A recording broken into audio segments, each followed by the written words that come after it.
အားလုံးမင်္ဂလာပါကျွန်တော်တို့ရဲ့ပိတ်ကနေပြန်လဲကြိုဆိုလိုက်ပါတယ်ကျွန်တော်အခုဒီဗီဒီယိုမှာတော့ဒီရှေ့ပတ်အတွက်29 28 29ရက်နေ့အတွက်ဒီပုတ်တဟူးမကျော်ချပေးမှာပဲဖြစ်ပါတယ်ခင်ဗျာအားလုံးကျွန်တော်တို့တီးချလိုက်ပါကြည့်ကြအောင်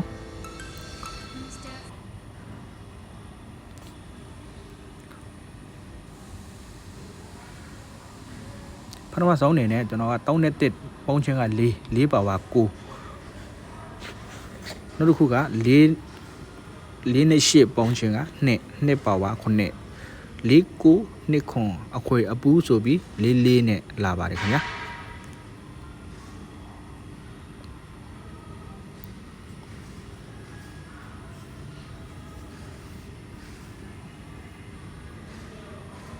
နောက်တစ်ခုကြတော့8 6ပုံချင်းက4ပါဝါ9နောက်တစ်ခုက3နဲ့8ပုံချင်းက1ပါဝါ6 4 9 1 6ဆိုပြီး9 6နဲ့1 9ဆိုပြီးချပေးပါတယ်ခင်ဗျာနောက်တစ်ခုကြတော့9 5ပုံချင်းက3ညပါဝါ9 4 9ပုံချင်းက3ပါဝါ8 3ည5 3 8ဆိုပြီး3ည5နဲ့5 8ဆိုပြီး2ကွက်နဲ့ချပေးပါတယ်ခင်ဗျာ5ပေါင်း8ပေါင်းချင်းက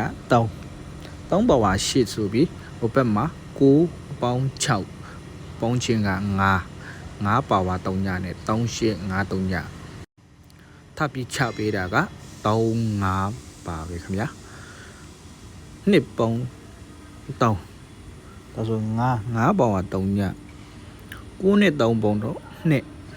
စ်ပါဝါခွန်ဆိုပြီး5 3ည2ခွန်အခွေအပူးဆိုပြီးခွန်5နဲ့3ကြိမ်တိချပေးလိုက်ပါတယ်ခင်ဗျာပြီးခဲ့တဲ့ဘက်ကျတော့1နဲ့3ညပေါင်းချင်းက1ပါဝါ6ခွန်ပေါင်းချင်းနဲ့3ညခွန်2ဆိုပြီး1 6ခွန်2ခွန်1နဲ့အခုဆိုရင်မိတ်ဆွေတို့စောင့်မျှော်နေကြတဲ့ဒီတပတ်မှာပါတယ်ချပေးမှာလဲဆိုတော့ခွန်နဲ့4ပေါင်းချင်းက1ပါဝါ6နောက်တစ်ဖက်မှာကျတော့1ပေါင်း6ပေါင်းချင်းကခွန်ပါဝါ2ဆိုပြီးတော့ကျွန်တော်တို့ရဲ့ဒီတပတ်ရဲ့1 6ခွန်2အပီးအပူးဆိုပြီးကျွန်တော်တို့ဟူးမကျော်ထပ်ပြီးပြန်လဲတွေ့ကြအောင်ပါလားဆိုတာဒီဗီဒီယိုမှာပဲအဆုံးသတ်လိုက်ပါတယ်ခင်ဗျာ